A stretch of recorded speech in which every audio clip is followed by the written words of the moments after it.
put your phone down your pants, down your crack. Oh. I just want my ass to the camera. That's all I want.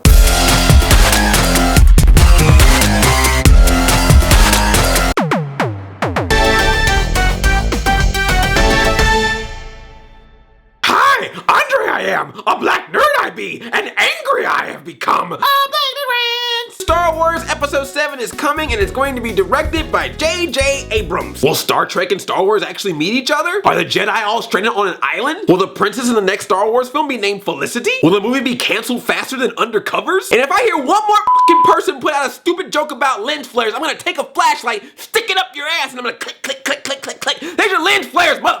I'm really excited that J.J. Abrams is directing Star Wars because there's a lot of unanswered questions in the Star Wars universe. And if there's one thing that J.J. Abrams knows how to do, it's answer unanswered questions about things.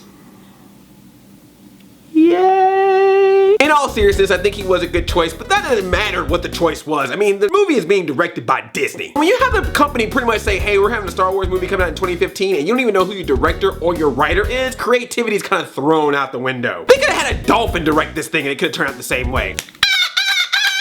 Action! Dolphin director!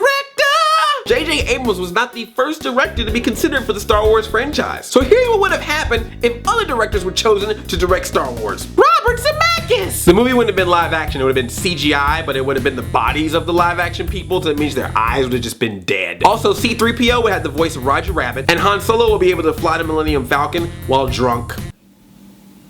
That's a reference to Flight. It was directed by Robert Zemeckis. I love explaining my jokes. Zack Snyder! All the Jedi fights will be in slow motion, obviously. And Lando Calrissian will now be a woman. Michael Bay! We definitely have more Jar Jar Binks in the movie, that's for sure. There'd also be explosions, jive-talking robots. Somehow the US military will be involved, even though we're not in present day or on Earth. And the lead actress will be played by whoever's on the cover of Victoria's Secret this month. Wes Anderson! It would be incredibly quirky. All the Jedi will wear hipster glasses. But the villain will be played by Bill Murray, so that's a plus. Christopher Nolan! The movie would be about a Jedi, but the Jedi would only appear in 10 minutes of the 3-hour movie, which could easily be 2 hours, and all the actresses would be miscast.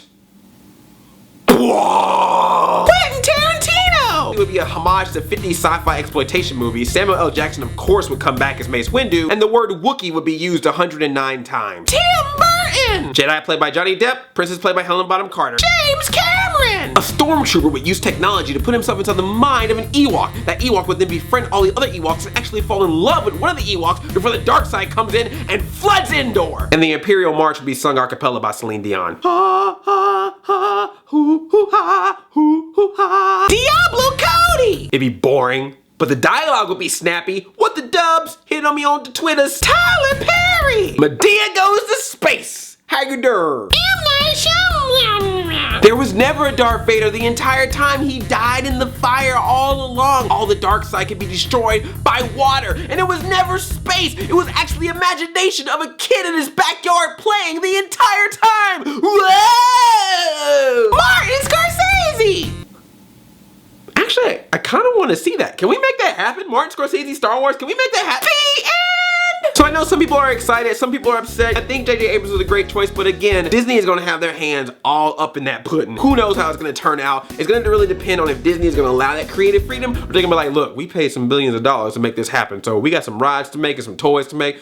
Don't F this up, okay, Abrams? We know speed dial. Now I want to hear from you. What is one of your favorite franchises and who would you like to see direct a movie about it? Catherine Bigelow does Sailor Moon? Ben Affleck's Power Rangers? Doug Funny and Patty Mayonnaise from the people that brought you The Notebook? That'd be great. Leave a comment or a video response. And if you want to hear me talk more about Star Wars, I was actually on NPR's All Things Considered. I was on the radio talking about the whole J.J. Abrams Star Wars thing. If you have not heard that, I put a link in the description. So click in the description and click on the link and listen to me talk about stuff. Yay! I love you like a play cousin. I'm Addie 5000. Change up. The Force! And when you have the person that just directed Star Trek now directing Star Wars, of course you have all these wacky J.J. Abrams. I keep wanting to say J-Jam. Everybody get up, it's time for J-Jam.